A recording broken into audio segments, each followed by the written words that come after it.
உன்னை பார்த்து பிசாசு பயப்பட மாட்டேங்குது, உன்னை பார்த்து போராட்டம் பயப்பட மாட்டேங்குது, உன்னை பார்த்து மரணம் பயப்பட மாட்டேங்குது. ஏன்? அப்ப உன்னிட்ட விசுவாசம் இல்ல, உன்னிட்ட யாசுவா இல்ல, அந்த பரிசுத்த ஸ்தலம் இல்ல, வாசஸ்தலம் இல்ல. ஆனா சொல்லிட்டு இருக்கிற எனக்குள்ள யாசுவா இருக்கிறார், வாசஸ்தலத்தில் இருக்கிறார்.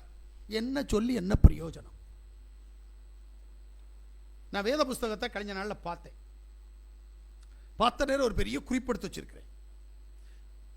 யாவாகிய யாசுவா பழைய ஏற்பாட்டிலிருந்து புதிய ஏற்பாடு வரைக்கும் யார் யார்கிட்டெல்லாம் எப்படியெல்லாம் அவர் கிரியை செஞ்சார் அப்படின்றத பார்த்த நேரம் எனக்கு அதிசயமாயிடுச்சு. ஏன்னா ஒவ்வொருத்தருடைய பேரையும் சொல்றார் பாருங்க. நான் ஆபிரகாமோடு கூட இருந்தேன், ஈசாக்கோடு கூட இருந்தேன், யாக்கோபோடு கூட இருந்தேன் சொல்ற நேரம் எனக்கு அதிசயமா இருக்கு. லாஸ்ட்ல சொல்றார் மரியாளோடு கூட இருக்கிறேன். காபிரியல் தூதன் வந்து சொல்றார் கர்த்தர் உன்னோடு கூட இருப்பாராக. அவர் இருக்கிறார். பவுலோடு கூட இருந்தார், பேதுருவோடு கூட இருந்தார். ஏன் உன்னோட கூட இல்லை? எனக்கு இதுதான் வேணும். ஏன் உன்னோடு கூட இல்லை? ஏன்னா எனக்கு முதல் மனுஷனை ஒருத்தனை பார்க்கணும்னு ஆசை. ஆதியாகமத்தினுடைய புஸ்தகம் 39வது அதிகாரம் அதனுடைய 2வது வசனத்தை வாசிங்க. யோசேப்போடு இருந்தார். அவன் காரிய சித்தி உள்ளவனானான். அவன் எகிப்தியனாகிய தன் எஜமானுடைய வீட்டிலே இருந்தான். நல்லா புரிஞ்சுக்கிடுங்க. யோசேப்போடு கூட யாவா இருக்கிறார். இருந்தபடியினால் எல்லாருடைய கண்களிலும் தயவு கிடைக்கிறது இவனுக்கு. அந்த 21 வாசிங்க. யாவோ யோசேப்போடு இருந்து அவன் மேல் கிருபை வைத்து சிறைச்சாலை தலைவனுடைய தயவு அவனுக்கு கிடைக்கும்படி செய்தார். பாருங்களேன் எவ்வளவு பெரிய அதிசயம். ஏன்னு கேட்கிறேன். யோசேப்போடு சர்வ வல்லமையுள்ள தேவன் இருப்பதற்கு காரணம் என்ன? அல்லேலூயா. நமக்கு சில விஷயங்கள் தெரியாது. 39வது வசனத்தை வாசிங்களேன். இந்த வீட்டிலே என்னிலும் பெரியவன் இல்லை, நீ அவருடைய மனைவியாய் இருக்கிறபடியால் உன்னை தவிர வேறொன்றையும் அவர் எனக்கு விலக்கி வைக்கவில்லை. இப்படி இருக்க நான் இத்தனை பெரிய பொல்லாங்குக்கு உடன்பட்டு தேவனுக்கு விரோதமாய் பாவம் செய்வது எப்படி என்றார். ஆமென். புரியல? அவன் பாவம் செய்ய கூடாது என்கின்ற வெறித்தனத்தில் இருக்கிறான். நம்ம எப்படி இருக்கோம்? பாவம் செய்யணும் இருக்கிறோம். ஆனா அவனோடு கூட தேவன் இருக்கணும்ன்றதுக்காக நான் சிந்தையில கூட என்னுடைய செயல்பாட்டில் கூட நான் பாவம் செய்ய மாட்டேன் என்று இருக்கிறான். அதனாலதான் தேவன் அவனோடு கூட இருந்தார், சும்மா இல்லை. அல்லேலூயா. 4வது வசனத்தை வாசிங்களேன். யோசேப்பினிடத்தில் தயவு வைத்து அவனை தனக்கு ஊழியக்காரனும் தன் வீட்டுக்கு விசாரணைக்காரனுமாக்கி தனக்கு உண்டான யாவற்றையும் அவன் கையில் ஒப்புவித்தான். நல்லா புரிஞ்சுடுங்க. ஏன் இந்த அதிகாரம் இவன்கிட்ட வந்துச்சு? புரியுதா? முதல்ல சிறைச்சாலையில அவனுடைய வாழ்க்கை வித்தியாசமாக இருந்தது. போராட்ட நேரத்தில் வாழ்க்கை வித்தியாசமாக இருந்த போது சிறைச்சாலை தலைவன் அதிகாரி இவங்கிட்ட பொறுப்பை கொடுத்துட்டு போவான். சிறைச்சாலை தலைவன் வெளியே போகணுன்னா யோசேப்பை கூப்பிட்டு, யோசேப்பிங்க வா, எல்லாரையும் ஒன்று பார்த்துக்கோ, நீ தான் இப்போ இன்சார்ஜ். குற்றவாளி இல்லவா? அவனுடைய நன்னடக்கை. நம்ம எல்லாம் எப்படி வாழ்ந்துட்டு இருக்கிறோம்? அதான் நான் முதலே சொன்னேனே, ஆசை இச்சைகளுக்கு நம்மை பலிகடாக்கி யாவுடைய சமூகத்தை விட்டு தூரம் போய் கொண்டிருக்கிறோம்.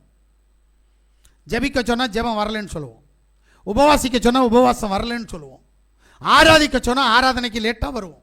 ஏன்? பிசாசு உன் கூட இருந்து உன்னை இதையெல்லாம் எங்க பலன் வருமோ அந்த பலனை செய்யக்கூடாதபடிக்கு, பலனை அடையக்கூடாதபடிக்கு உன்னை என்ன செய்து தடை பண்ணுது. ஏங்க உனக்கு கிடைக்கிறதுக்கு முன்னாடியே பிசாசுக்கு தெரியும் இந்த விஷயத்துல இவன் இதை பெற்றுக்கொள்வான். அப்ப இதை செய்ய விடாம ஆக்கிறதுக்கு நம்ம என்ன பண்ணணும்? ஜெபிக்கிற நேரத்தில் தூக்கத்தை தந்துருவான். ஏன்னா நீ அன்னைக்கு ஜெபிச்சா உனக்கு ஏதோ ஒரு நன்மை உண்டாகும். தேவன் அனுமதிச்சிருக்கிறார். தேவனுடைய அனுமதி பிசாசுக்கு தெரியும். அதனால பிசாசு என்ன செய்வான்? தூக்கத்தை தருவான். தூக்கம் வந்தா என்ன செய்யணும்? தூங்கணும். தூக்கம் வந்தா தூங்கணும். அப்ப தேவனுடைய கிருபை, தேவனுடைய ஆசீர்வாதம், தேவனுடைய மகிமை நம்மகிட்ட என்ன செய்யாது? வராது. இப்ப தூக்கத்தை எதிர்க்கணும். என்ன செய்யணும்? நல்ல சுடு தண்ணி எடு, மூத்த கழுவு, நல்ல சூடா காப்பி போட்டு நல்ல குடி. தூக்கம் போமான்னு கேட்டா கண்டிப்பா போ. ஆனால் செய்ய மாட்டா. ஐயோ சுடு தண்ணியில் முகம் கழுவுனா அப்புறம் தூக்கம் எல்லாம் போயிருமே. அப்புறம் ஜோம் முடிச்ச அப்புறம் தூக்கம் வராது. முதல்ல இப்போவே தூங்குறதுக்காக தான் ஜெபத்தை வைக்கிறேன். கான்செப்ட் புரியலையா? தூக்கத்துக்கு வேண்டிய ஜெபத்தில் உட்கார்ந்துருக்கணும்னு நினைக்கிறேன். நான் முகத்தை சுடு தண்ணியால் கழுவுன அப்புறம் தூக்கம் வராமல் இருந்தா, ராத்திரி 2 மணிக்கு பிறகு தூக்கம் வரலன்னா நான் என்ன பாடுபடுவேன்? யோசனை. தேவனுடைய காரியத்தை நான் செய்ய போறேன், அதுக்கு பிறகு தேவன் எனக்கு உதவி செய்வார் என்ற நம்பிக்கை வரவே வராது. நல்ல தேயிலை போட்டு குடின்னு சொல்லி இருக்கிறேன், குடிச்சா உறக்கம் வராது அதுக்கு பிறகு, அதனால குடிக்க மாட்டேன். இங்கே யார் குடிக்கிறா ஜெபம் பண்ற நேரம் சொல்லுங்க? இல்லை. ஏன்? தூக்கம் வராதான். அப்ப ஜெபம் பண்ற நேரம் தூக்கம் வரணுன்றதுக்கு தானே ஆசைப்படுறேன், அதான் தூக்கம் வருது. அப்ப பிசாசு ஒரு இடத்துல எப்படி வேலை செய்தோ தேவன் உன்னை விட்டு அந்த அளவுக்கு தூரம் போவார்.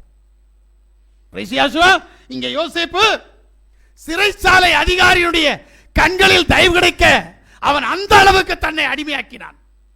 பொறுமை அப்படி இருக்கு அவன்கிட்ட. அதுக்கு பிறகு போத்திபருடைய வீட்டில் அந்த அளவுக்கு யாவுடைய சித்தத்தை செய்ய அவன் ஒருமனப்பட்டவனாய் இருந்தான். இதுக்கு மேல ஆளுநராக இருந்த போது பதவி கிடைத்து ராஜாவுடைய அடுத்த ஸ்தானத்தில் ஆளுநராக இருந்த போது அவனுக்கு விரோதமாய் துரோகம் செய்த சகோதரர்களை மன்னித்து அவர்களுக்கு வேண்டிய காரியங்களை செய்தான். நம்ம எப்படி? ஏன் கேட்டா யோசேப்போடு எதுக்கு இருந்தாரு? பவுலோட எதுக்கு இருந்தாரு? அவன் தான் எல்லா பாவத்தையும் செஞ்சுட்டு தானே இருந்தான். அவன் சொல்றான்ல, நான் வெறுத்த பாவத்தை எல்லாம் நான் தான் செஞ்சுட்டு இருக்கேன். அதுக்கப்புறம் அவனு கூட எதுக்கு இருக்கிறார் கடவுள்? அவர் பாவத்தை வைத்து கணக்கு போடுகிறவர் அல்ல. கீழ்ப்படிதலோட எப்படி இருக்கு? வேத சட்டத்திற்கு நீ எப்படி கீழ்ப்படுகிறாய்? வேத பிரமாணத்துக்கு நீ எப்படி கீழ்ப்படுகிறாய்? அதான் சொன்னார்ல, ஜெபிக்க சொல்ற நேரத்தில் ஜெபிக்கிறியா? உபவாசிக்கிற நேரத்தில் உபவாசிக்கிறியா? ஆராதிக்க வேண்டிய நேரத்தில் ஆராதிக்கிறியா?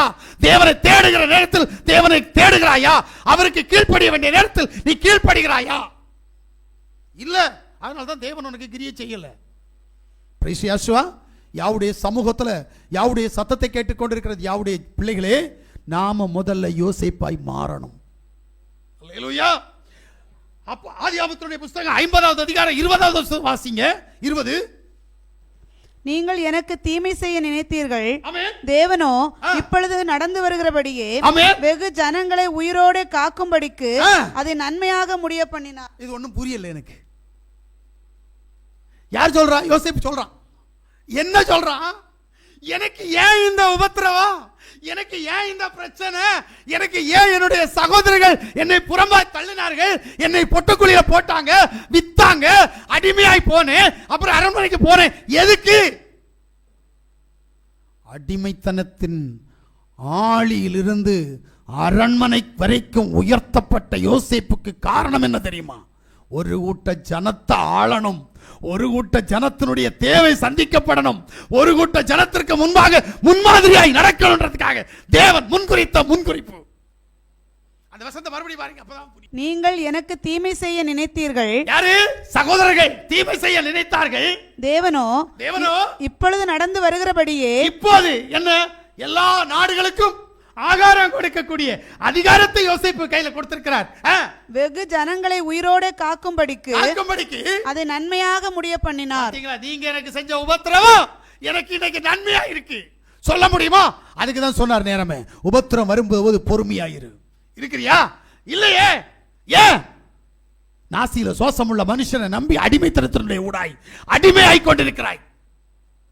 கடவுளை ஏமாத்துற, கடவுளை வஞ்சிக்கிற, தேவ சமூகத்தில் தேவனை வஞ்சிக்கிற. தேவன் உன்னை விட்டுருவாரா? உனக்கு சாதகமா நினைச்சு நீ வஞ்சிக்கிற. இந்த இன்னைக்கு இருக்கிற பிரச்சனை நாளைக்கு பெருசாகும். இதை முதல்ல புரியணும். ஆமென். அல்லேலூயா.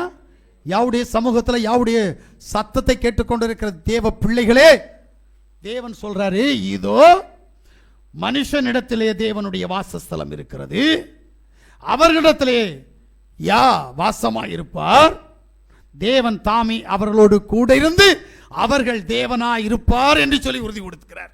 இப்ப அவருடைய வாசஸ்தலத்தை உனக்குள்ளால நிறுவனம், அவருடைய வாசஸ்தலத்தை உனக்குள்ளால வச்சு நீ அவரை தொழுது கொண்டால், அவரோடு கூட நீ அவரை ஆராதிக்கிறவனாக இருந்தால், அவருடைய சத்தத்திற்கு செவி கொடுக்கிறவனாக இருந்தால், அவர் உனக்கு பெரிய காரியங்களை செய்வார். யெகோவா நாமத்தில் சொல்றேன், எதை எதிர்பார்க்கிறியோ அது நீ பெற்றுக்கொள்வாய். நீ அவருக்கு உண்மை இல்லை என்று சொன்னால் நீ எதிர்பார்க்கிறதை பெற்றுக்கொள்ள முடியாது. பிசாசு உன்னை ஆண்டு கொள்வான். நான் இன்னைக்கு சொல்றதை தயவு செய்து இருதயத்தில் பதிச்சு வை. யாவாகிய யெகோவாவுடைய சத்தத்தை கேட்டு அவரே உன்னுடைய வாசஸ்தலத்தில் வாசம் பண்ண வைத்து அவருக்கு பிரியமானவளாய் நீ வாழும்போது நீ விரும்புகிறதை விடவும் அதிகமான கிரியைகளை உனக்கு செய்வார்.